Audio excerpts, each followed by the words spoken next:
Buenas tardes, comisión. Mi nombre es Catherine Torres y junto a mi compañera Meliso Pacheco vamos a presentarles el registro de rentas empresariales de una empresa 14A. Bueno, este régimen es de tributación completa, por eso su nombre es de renta atribuida.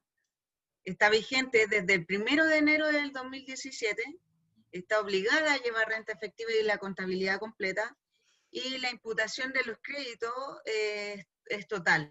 Se puede usar el 100% contra los impuestos finales, que en este caso lo usarían los socios. Y para seguir dentro del registro de rentas empresariales, vamos a dar la definición, que esto son las rentas que generan las compañías en el desarrollo de sus actividades y remesas al exterior, al exterior a sus propietarios, contribuyentes del impuesto adicional. El objetivo del registro es llevar un control de los contribuyentes obligados a declarar una renta efectiva sobre las utilidades para los accionistas, quienes pagarán el impuesto final a través del impuesto adicional. Esto según la resolución 130 del día 30 de diciembre del 2016, y esto empieza a contar desde el 1 de enero del 2017. Bueno, los registros obligatorios de una empresa acogida al régimen 14A es el RAP, que son las rentas atribuidas propias, el DEDAN, que es la diferencia entre la depreciación acelerada y la normal, el REX, que son las rentas exentas del global complementario y el impuesto adicional, y el SAC, que son los saldos acumulados de créditos que traen por impuesto de primera categoría. Y para empezar, vamos a presentar el cuadro de registro de rentas empresariales, en donde primero tenemos el detalle, el control, que vendría siendo la suma del RAP, el DEDAN y el REX, y para poder empezar a imputar los registros se tiene que comenzar de izquierda a derecha, del RAP en adelante. Ya también podemos ver el SAC, que es donde tenemos los créditos, el STUT, que vendría siendo las utilidades las utilidades que han tenido las empresas. Además, se muestra una tasa de crédito vigente más una tasa efectiva, las cuales se van a ser explicadas cómo se calculan más adelante por mi compañera y por mí. Bueno, aquí se desglosa específicamente el cuadro de SAC, que son los acumulados de crédito, para que se pueda entender que este nuevo régimen, como empezó a contar de 1 de enero del 2017, nosotros ya traíamos unos saldos acumulados hasta diciembre del 2016. Entonces, aquí, en lo que viene a contar desde el 1 de enero, se calcula una tasa según el crédito vigente. En este caso, por ser un régimen 14A, su impuesto es el 25%. Entonces, más adelante tenemos el cálculo, como la fórmula de cómo se llega a ese factor, donde sale el 0,333, que en teoría este va a servir para imputar los créditos que se van a ocupar en caso de algún retiro. Y lo acumulado al 2016, que en este caso se ocupa una tasa efectiva, la TEF, que también tiene un cálculo que también se explica en la fórmula en una PPT más adelante. Estos dos se imputan según sean sin derecho de devolución o con derecho de devolución, de acuerdo al orden, siempre, como dijo mi compañera, de la izquierda a derecha. En caso de no contar con un SAC del 2017, se imputa el del 2016. Y como lo habíamos mencionado anteriormente, pasamos a explicar lo que es la tasa del crédito del impuesto de primera categoría.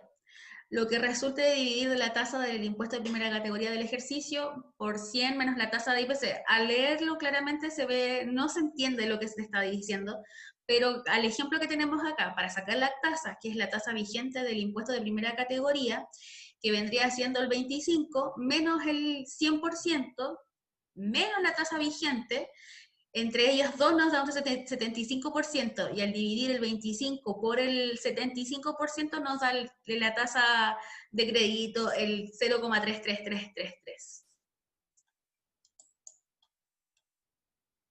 Y acá se explica cómo se calcula el TEF, que es la tasa efectiva de créditos, pero hasta diciembre del 2016. Acá lo que se toma en cuenta son los saldos totales de crédito, que se dividen por los saldos totales de utilidades atribuidas, y esto se multiplica por 100 para que nos dé el porcentaje. Y eso es lo que está en la TEF del crédito o del registro, que es lo que se va a calcular o se va a ir multiplicando para saber qué cantidad le corresponde a cada retiro. Ahora, el orden de la incorporación e imputación de los registros. Primero empezamos con el saldo inicial o remanente del ejercicio anterior, todos estos ajustados. La incorporación e imputación de reorganizaciones empresariales, la incorporación de la renta de ejercicio y las imputaciones que vendría siendo RAP, DEDAN y REX. Y acá tenemos un ejemplo de cómo se imputan, en teoría, ya con números, que es mucho más fácil entenderlo. Primero tenemos, como decía mi compañera, en el orden de registro, comenzamos con los saldos anteriores. Entonces nosotros entramos, esto es un ejercicio de un año comercial 2019. Entonces nosotros al 1 de enero ya empezamos con saldos en RAP, DEDAN, REX y también como crédito en SAC y en STUD. El control, como también mencionaba ella, es la suma del RAP, DEDAN y el REX. Esto, según la norma, dice que se deberían ajustar al término del año, en teoría del ejercicio, según la corrección monetaria del IPC. Entonces, una vez que están reajustados, se saca la suma total de ellos y empezamos a imputar, en teoría, el orden de las rentas del año. Nosotros pagamos una renta en abril, que fue de 4,5 millones, actualizada, se imputó al RAP. Esto quiere decir que se descuenta ahí al RAP. Luego le agregamos el cálculo de la renta del ejercicio del año comercial 2019, y a esto siempre se le agrega el DEDAN en caso de haber, en este caso no hubo, o el REX del ejercicio en las rentas exentas del ejercicio que tampoco hubieron. Luego a esto, lo primero a imputar o a descontar serían las multas que hubieron en el año. Y aquí se pone como ejemplo una multa fiscal en agosto, que está también reajustada y que se descuenta del RAP. Esta empresa recibió un dividendo exento que automáticamente va a la renta exenta. Luego de esto se saca nuevamente un subtotal para volver a aplicar los registros de los retiros. Como bien decíamos, siempre es de izquierda a derecha. En este caso pusimos dos socios como ejemplo, y el socio aquí en el registro de rentas empresariales de una 14A siempre se realizan a fin del año y de una manera proporcional al monto total de la suma de todos los retiros. Aquí se puso un ejemplo, dos socios. Uno tiene un 44,2, el otro 55,8. Entonces comenzamos a descontar desde el RAP. A los 77 que ya tenemos como subtotal, le descontamos el 44 o el 55, depende de quién sea. En el caso del DEDAN, que es el registro que sigue, como su crédito, el que viene a contar del 2017, es menor que el monto del DEDAN, vamos a calcular primero qué porcentaje del crédito le corresponde a cada uno de los socios. Que en este caso el socio 1 me da los 545 y en el otro los 688. A este monto nosotros vamos y lo multiplicamos por esa tasa vigente, por el factor que está arriba, que son los 0,33333, y nos da la diferencia que nosotros podemos o tenemos derecho a ocupar en el DEDAN. Entonces te da el 1.635.000. Nosotros esos 636 que están abajo es la suma total, que junto con el 1.600.000 nos da el 44,2 de los 5.400.000 que están ahí. O sea, perdón, 40. Entonces a estos 636 vamos a sacarle la imputación que nos corresponde del crédito, pero de la TEF, que son del 2016 para atrás. Y nos da los 169, Esto multiplicado por el factor que está arriba indicado con la TEF, nos da los 636. Entonces, eso es lo que vamos rebajando ya de este caso también del STUD, que son las utilidades que vienen de los años anteriores. Mismo caso, en el socio 2, claro, con montos diferentes, y dice, ahora si ustedes se van a la columna del control, el total son 43 y en el otro 55. El primer socio quería retirar 55, pero dentro de los registros que pudo imputar, solamente pudo cargar con 43. Entonces, a los 55 actualizados, que son los 55.495.000, se les restan los 43 y quedan los 11 millones que están indicados acá abajo, que esos no están imputados a ningún registro. Entonces, como aquí esos 11 millones no están imputados a ningún registro, pero sí me sigue quedando un saldo o un STUD del 2016, voy y ocupo el porcentaje según la tasa efectiva que me dice el TEF, que son los 0,265822, y le saco a el porcentaje que me corresponde de crédito de esa TEF, por cada uno. Entonces, como en el STUD tengo 34 millones aún que todavía no pagan los impuestos finales, yo me queda por imputar solamente 11 millones y eso es lo que voy a retirar.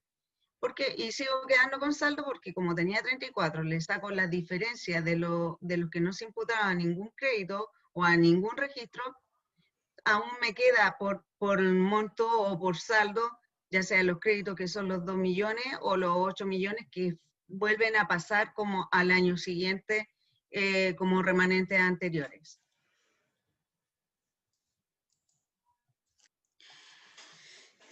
Y bueno, y a continuación tenemos la determinación de la situación tributaria como modo de ejemplo del socio 1. Esta determinación nos permite saber cuánto es lo que va a pagar el socio de impuestos. Para empezar tenemos el retiro imputado en el DEDAN, que son los 2.271.000 indicados anteriormente en el registro empresarial. Luego tenemos el retiro no imputado del registro, que son los 11 millones, que era la diferencia que surgía entre los 55 y lo que iba a retirar al final el socio. Lo que nos da un total de 13.807.000, ¿ya? Además, a estos 3 millones se les tiene que sumar el incremento de retiros afectados, que es la suma de los créditos que tenemos en el registro empresarial, que son los 3.780.000. Nos da con esto una base afecta al impuesto global complementario por retiros de 17 millones. Además, tenemos que sumarle la renta atribuida por participación, que en este caso fueron la participación del socio 1 de un 60%. Ese 60% se le aplica a los 63 millones que fuera la renta líquida imponible y nos da un total de 37 millones, dándonos una base imponible anual de 55 millones. Estos 6 millones son los que se aplican según la tabla de impuesto global complementario que se tiene que sacar del servicio de impuestos internos, ¿ya? Ahora, como tenemos unos créditos, estos créditos por la devolución de retiro, la devolución de atribución, y por ser una 14A, renta atribuida, se le aplica el 100%, lo que nos da al final que el total de créditos por impuesto de primera categoría sea mayor que el impuesto según la tabla. Al ser este mayor, se le hace una devolución al socio. En caso contrario de que el total de créditos hubiese sido menor, es el pago de impuestos que él debería haber realizado.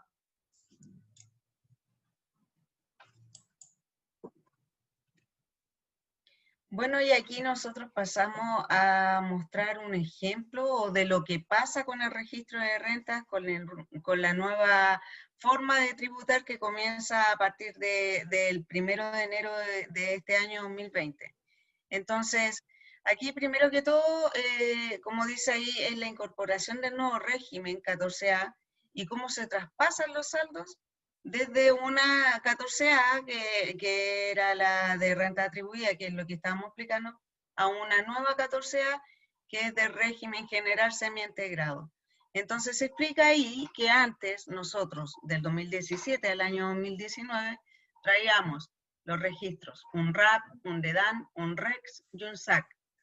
En cambio ahora, el RAP deja de existir para irse al REX, y en caso de cuando empecemos a imputar algún registro, algún retiro, como siempre comienza de izquierda a derecha, lo primero que se va a ir a imputar es el ex RAP, que va a estar en el registro de REX, que más adelante se muestra como la nueva forma o cómo quedaría la nueva forma. Y se debe calcular un RAI de inicio. Como esta era una empresa de renta atribuida, no trabajaba el RAI de inicio, o el RAI, por decirlo de una forma. Entonces se debe calcular para que ellos ya comiencen con un nuevo registro en el registro de renta empresariales. Eso se explica ahora cómo se calcula el RAI de inicio. Y bueno, para poder calcular el nuevo RAI inicial de una 14A del nuevo régimen que empezó el 1 de enero del 2020, tenemos que primero calcular el capital propio tributario. Además a esto tenemos que sumarle el saldo del registro REX. Aunque este haya dado negativo en nuestra tabla para el cálculo del RAI inicial, debe quedar en positivo, no puede ir en negativo.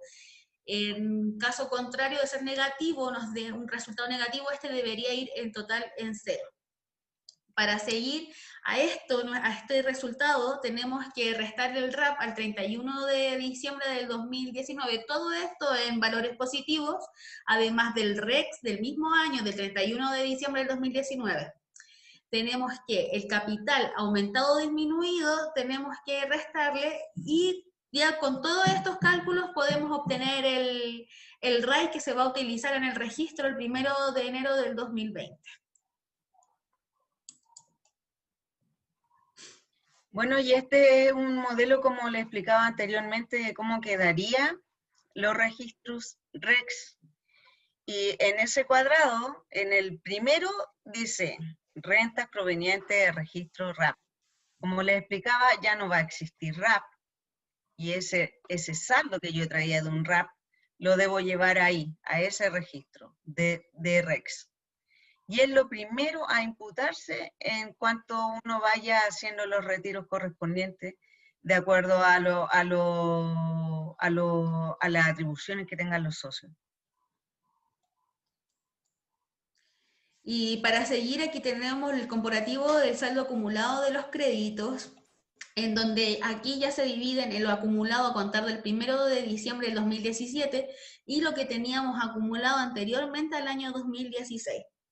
Además, podemos ver que se nos agregan nuevas columnas, como son los no sujetos a restitución, generados del 31 del 12 del 2019, los cuales tienen derecho, que pueden ser con o sin derecho.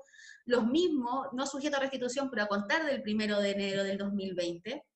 Tenemos asociadas las rentas exentas, las sujetas a restitución, el crédito total disponible para impuestos finales en el impuesto pagado en el extranjero. Lo mismo pasa en el acumulado 2016, pero acá además tenemos el crédito por impuesto adicional de la ex artículo 21 de la Ley de la Renta. Y bueno, en conclusión, esta empresa que nosotros le estábamos mostrando, que es una 14A de renta atribuida, pero del año hasta el año 2019, diciembre del 2019, puede entrar al nuevo régimen 14A porque cumple con los requisitos que necesita para integrarse a este régimen general semi-integrado. ¿Por qué? Porque el promedio de ventas de los 3 últimos años supera los 75.000 UF, porque su capital inicial es mayor a 85.000 UF. En este caso varía el crédito, porque el antiguo 14A ocupaba el 100% del impuesto de primera categoría como crédito. Ahora solamente va a ocupar el 65% y va a reintegrar el 35% restante para pagar impuestos. Y los registros, a diferencia de la antigua 14A, se van a seguir haciendo a fin de año, pero ahora de manera cronológica. Esto quiere decir que si un socio retira en enero, ahí yo hago los registros, que si otro retira en septiembre, ahí yo hago los registros. ¿Qué sucede? Que si ambos retiran el mismo día, ahí vamos a tener que aplicar los registros en base a una proporción, como se hacía antiguamente. Pero de no ocurrir eso, siempre va a ser de forma cronológica. Esta ha sido la presentación de registro o del nuevo régimen o de la comparación con el actual de una empresa 14A de renta atribuida. Muchas gracias. Buenas tardes.